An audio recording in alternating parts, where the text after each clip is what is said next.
brighter the light, the darker the shadow. Carl Jung. Why so serious?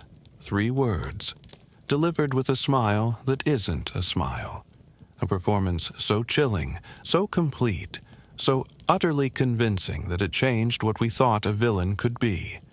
Heath Ledger as the Joker in The Dark Knight, the greatest villain performance in cinema history. An Oscar won posthumously, a legacy that will never be matched. But Heath never saw the finished film, never accepted his Oscar, never got to witness what he created. Because 6 months before The Dark Knight premiered, he was found dead in his New York apartment. 28 years old, prescription drug overdose, gone. And the question that haunts everyone who knew him, everyone who worked with him, everyone who watched him transform into the Joker. Did the role kill him? Not directly, not intentionally. But when you dive so deep into darkness that you can't find your way back, when you become a character so completely that you forget who you were before, when method acting becomes shadow possession without integration, what happens then? In our Performance and Persona series, we're exploring artists who've struggled with the question, who am I when the show is over? Lana Del Rey turned her wound into identity. Today, we're looking at an actor who became his role and couldn't separate. This is Heath Ledger's story, the ultimate warning about the price of perfection, about what happens when you lose yourself in the character, when the mask doesn't come off, when becoming someone else means forgetting yourself. Heath Andrew Ledger, born April 4th, 1979, Perth, Western Australia, working-class family. Father, a race car driver and mining engineer. Mother, a French teacher. Divorced when Heath was 10. From childhood, Heath was different. Not troubled, not damaged, just intensely creative. Restless. Couldn't sit still. Always performing. School plays, dance, music. He was good at everything artistic. Natural talent that couldn't be ignored. At 16, he moves to Sydney to pursue acting. Gets small TV roles. Australian shows nobody outside Australia knows. But even then, people notice something. He's not just acting. He's disappearing into roles, completely transforming, not playing a character, becoming one. 1997. He's 18. Moves to Los Angeles with $50 and a dream, the classic story. Except Heath wasn't classic. He was beautiful, yes. Could have been just another pretty face in Hollywood. But he chose difficult roles, complicated characters, things that challenged him. 10 Things I Hate About You, A Knight's Tale, Monsters Ball, The Patriot. He's building a career, getting famous. But he's restless, unsatisfied. These roles aren't enough. He wants to transform, to disappear, to become someone completely different. Then comes Brokeback Mountain, 2005. He plays Ennis Del Mar, a cowboy struggling with his sexuality in 1960s Wyoming, and Heath doesn't just play him, he becomes him. The posture, the voice, the pain buried so deep it barely shows on his face. Oscar nomination, critical acclaim, Hollywood royalty now. He could coast, do blockbusters, make millions playing the handsome leading man. But that's not what Heath wants. Heath wants to disappear, to transform, to push himself to places other actors won't go. And that's when Christopher Nolan calls, with an offer to play the Joker, the villain in the sequel to Batman Begins. And Heath says yes, not knowing it will be the role that defines him and destroys him. Before we understand what happened to Heath, we need to understand method acting, what it is, why actors do it, and why it's so dangerous. Method acting. developed by Konstantin Stanislavski, refined by Lee Strasberg at the Actors Studio in New York. The idea is simple but extreme. Don't act like the character. Become the character. Emotionally, psychologically, physically. Traditional acting. You put on the character like a costume. You perform. Then you take it off and go home. Method acting. You live as the character. 24 hours a day, on set and off. You don't perform emotions. You actually feel them. You don't pretend to be someone else. You become someone else. Daniel Day-Lewis. Robert De Niro. Marlon Brando. The greatest method actors. Day-Lewis stayed in character for months during Lincoln. De Niro gained 60 pounds for Raging Bull. Brando became Stanley Kowalski so completely he couldn't shake him for years. And it works. Method acting produces the most powerful, most believable, most transformative performances in cinema. Oscars are built on method acting. Legends are born from it. But here's what nobody talks about. Method acting is shadow work without integration. It's diving into darkness, into pain, into trauma, and living there, not processing it, not transforming it, just becoming it. Carl Jung talked about this, the danger of identifying with archetypes, of letting the shadow possess you instead of integrating it. When you become the darkness instead of understanding it. When you lose yourself in the role instead of using the role to understand yourself. Heath Ledger was a method actor, not formally trained, but instinctively. He couldn't just play a character. He had to become them, had to live in their skin, had to find them inside himself and bring them out. For most of his roles, this worked. Ennis Del Mar in Brokeback Mountain. He found that repressed pain inside himself, brought it out, then let it go when filming ended. But the Joker was different. The Joker wasn't a person. The Joker was chaos, madness, the absence of self, pure shadow. And when you try to become the absence of self, what happens to the self you actually are? Heath was about to find out. 2007. Heath begins preparing for the Joker, and his approach is total immersion, complete transformation. He's going to become chaos itself. He locks himself in a hotel room for 6 weeks, alone. No contact with friends, minimal contact with family, just him and the character, becoming the Joker. He keeps a diary, a Joker diary, filled with images of violence, chaos, madness, newspaper clippings, drawings, scribbled notes in character. I'm going to make this pencil disappear. Why so serious? Pages and pages of a mind descending into calculated insanity. He studies psychopaths, serial killers, chaos agents, not to understand them intellectually, to become them emotionally, to find that part of himself that could be them, and amplify it. Let it consume him. The voice. That Joker voice. Not Heath's voice. Something else. Something scraped from the bottom of his psyche. A voice that sounds like it's laughing and screaming at the same time. He practices it until it's automatic. Until it's the only voice he hears in his head. The laugh. God, that laugh. Not a normal laugh. A laugh that sounds like pain, like joy, like madness, like nothing human. He works on it for weeks, months, until it's not him laughing. It's the Joker laughing through him. And then filming begins. July 2007. Chicago, London, Hong Kong. Heath shows up on set, and Heath is gone. There's only the Joker.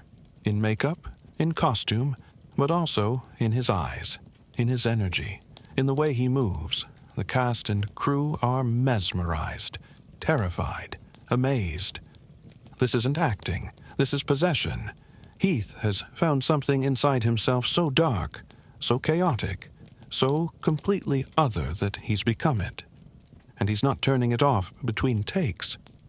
Christian Bale, playing Batman, says he can't look Heath in the eye during scenes. It's too intense, too real, too frightening. Michael Caine forgets his lines the first time he sees Heath in full Joker makeup and character. He's that convincing, that gone. Christopher Nolan, the director, watches Heath transform and knows he's witnessing something unprecedented. The greatest villain performance ever captured. But he also notices something else, something troubling. Heath can't sleep. He tells people on set, "I can't turn my mind off. The Joker won't let me sleep." He's lying in bed at night, and the character is still there. The laugh, the voice, the chaos, living in his head, and he doesn't know how to make it stop.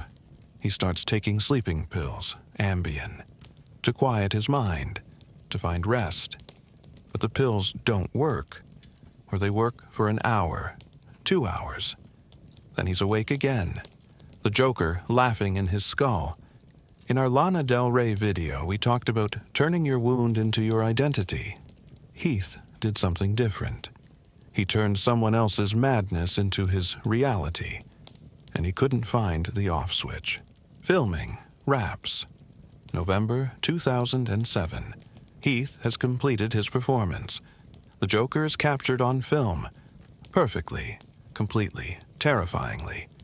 He should be able to let it go now, move on, return to being Heath, but he can't. His friends notice, his family notices. Something's changed. Heath is different, quieter, more withdrawn, but also more chaotic. Like he's carrying something inside him that won't settle.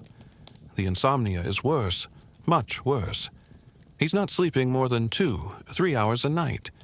He's exhausted, physically and mentally drained. But his mind won't stop, won't quiet, won't let him rest. He's taking more pills, different combinations, Ambien, temazepam, alprazolam, trying to find something that will let him sleep, trying to silence whatever is living in his head. And here's the thing. Heath knows it's a problem. He tells people, "I can't turn off. I need to find a way to turn off." He's aware. He's trying. But the character he created, the darkness he pulled from his shadow and amplified, it won't leave. Method acting without integration. This is the price. When you dive into the shadow and become it instead of understanding it. When you pull out the darkness and give it life, but don't transform it. It lives in you, and it doesn't want to go back. December 2007, January 2008. Heath is working on a new film. The Imaginarium of Dr. Parnassus, Terry Gilliam's latest, a smaller role, a chance to do something different, light-hearted, fantastical, something to cleanse his palate after the Joker, but he's struggling, missing days on set, showing up exhausted. Terry Gilliam notices, asks if he's okay. Heath says he's fine, just tired, can't sleep. But he's managing. He's not managing. His apartment in New York, Soho. He's living alone. Dating Michelle Williams is over. They have a daughter together, Matilda, 2 years old, the love of his life. But the relationship ended. Too much pressure, too much chaos, too much of Heath being gone even when he was there. On set, between takes, he's himself. The charming Australian, joking, laughing, present. But alone at night, in his apartment, the Joker is still there. The chaos, the laugh, the voice that won't stop. He calls his sister. January 20th, 2008. Says he's sick. Feels like he's coming down with something. She tells him to rest. Take care of himself. He says he will. 2 days later, January 22nd, his masseuse arrives at his apartment for an appointment. She finds him unconscious in his bedroom. Calls his friend Mary Kate Olsen, then calls 911. Paramedics arrive. Try to revive him. Can't. Heath Ledger is pronounced dead at 3:36 p.m., 28 years old. Cause of death: acute intoxication from the combined effects of prescription medications, not suicide. The coroner is clear: accidental overdose. He was trying to sleep, took too many pills, different combinations. His body couldn't process it. But here's the question nobody wants to ask. Would Heath Ledger have died if he hadn't played the Joker? If he hadn't dove so deep into that darkness that he couldn't find his way back? We'll never know. But 6 months later, The Dark Knight premieres, and the world sees what Heath created, the greatest villain performance in cinema history. A Joker so perfect, so terrifying, so utterly compelling that nobody will ever play the character again without being compared to him. Heath wins the Oscar for Best Supporting Actor. Posthumously. His family accepts it. His daughter Matilda is 3 years old. She'll grow up knowing her father was brilliant, and that brilliance killed him. So, what do we learn from Heath Ledger's death? First, method acting is shadow work without guidance. It's diving into darkness, into trauma, into the parts of yourself you've rejected, and becoming them. But there's no integration, no transformation, no bringing the darkness into the light and understanding it. Carl Jung spent his life teaching people how to work with the shadow, how to face your darkness, acknowledge it, understand it, and integrate it into your conscious self. The goal isn't to become the shadow. The goal is to make it conscious, to remove its power over you by knowing it. Method acting does the opposite. It amplifies the shadow, gives it life, lets it possess you, and then expects you to just turn it off when the director yells cut. But the psyche doesn't work that way. What you activate, what you embody, what you become, it doesn't disappear just because you want it to. Heath pulled something from his shadow, the part of him that could be chaos, that could be madness, that could be the Joker, and he gave it such life, such power, such reality that it stayed with him, lived in him, wouldn't let him sleep. In our Mike Tyson video, we saw shadow integration. Tyson faced his darkness, his rage, his fear, his pain, and with help, with therapy, with ayahuasca and self-work, he transformed it, made it conscious, removed its power over him. Heath didn't have that opportunity, or didn't take it. He was alone in a hotel room becoming the Joker. No therapist, no guide, no integration, just method acting, just becoming. Second, artists pay prices civilians don't. Heath's performance as the Joker will live forever.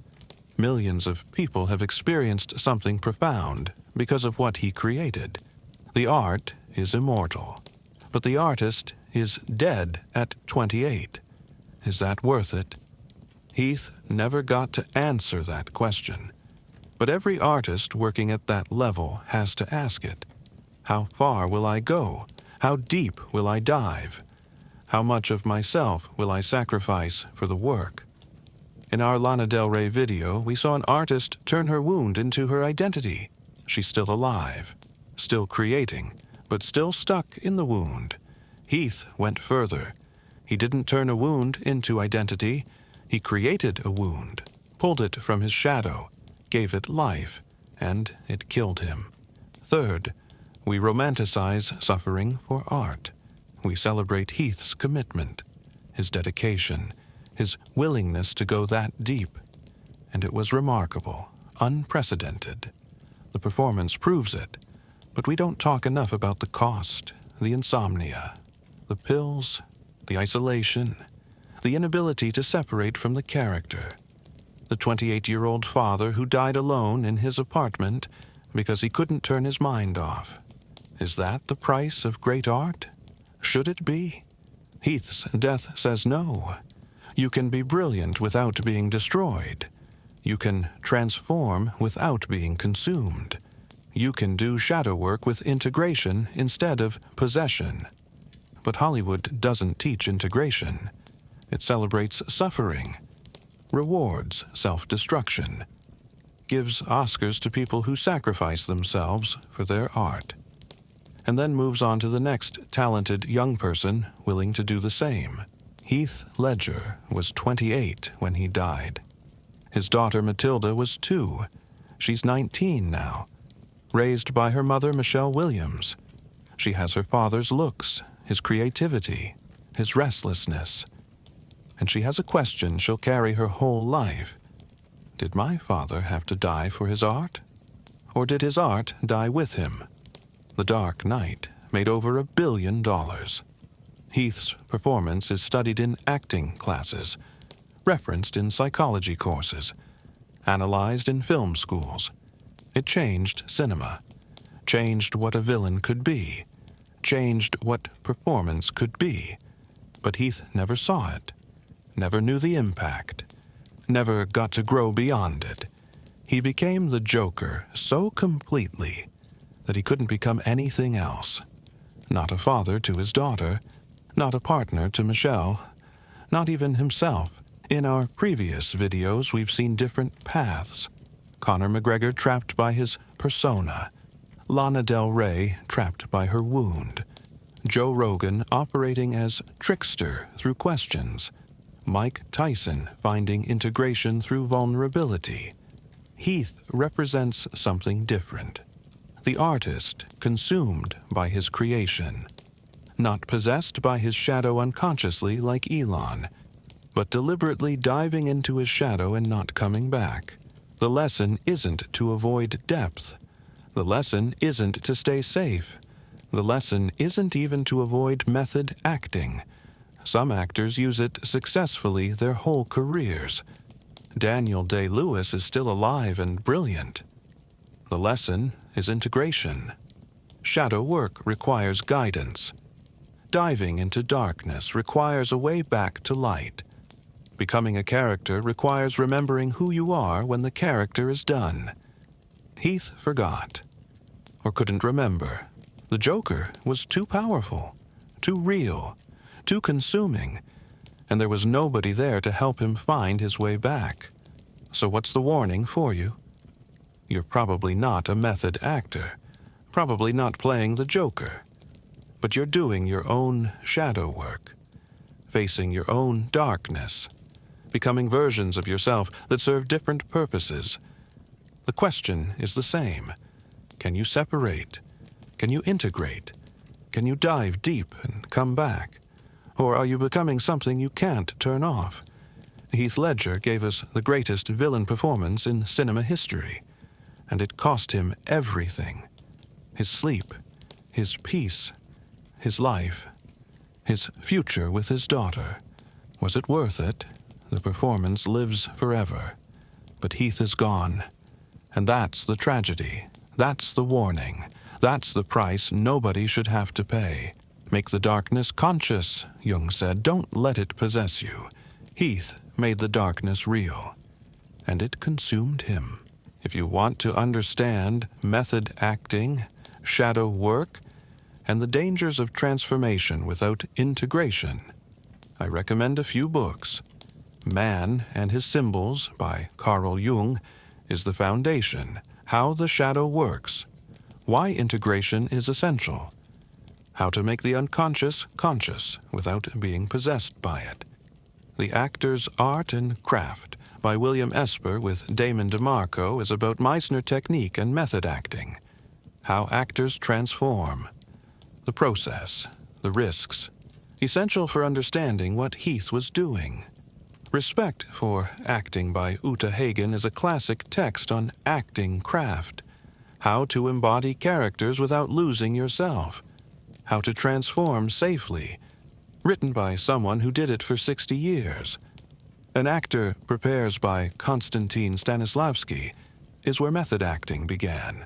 The original text, the philosophy. Beautiful and dangerous in equal measure. The Power of the Actor by Ivana Chubak is a more modern approach. transformation technique with built-in safeguards. How to access deep emotion without being destroyed by it. All links are in the description. Some are affiliate links, which means if you buy through them, it supports this channel at no extra cost to you. I only recommend books I've read and believe are valuable. If you don't have time to read full books, I use Blinkist for 15-minute summaries. Audible is also great for audiobooks. Links to both in the description. If Heath Ledger's story affected you, let me know in the comments. Do you push yourself too far in your own work? Do you know how to separate from the roles you play? Do you have integration practices or just diving practices? And if you found this valuable, hit the like button. It helps more people find these videos. Subscribe for weekly deep dives into psychology, shadow work, and the patterns that run our lives. New videos every Monday at 9 a.m. Eastern Time. Next week, we're looking at Lady Gaga, the opposite of Heath's story, an artist who created massive personas: Mother Monster, Stefani, the meat dress, the egg entrance, and then consciously stepped back. How to use performance without being consumed by it. Subscribe so you don't miss it. Thanks for watching. I'll see you in the next one.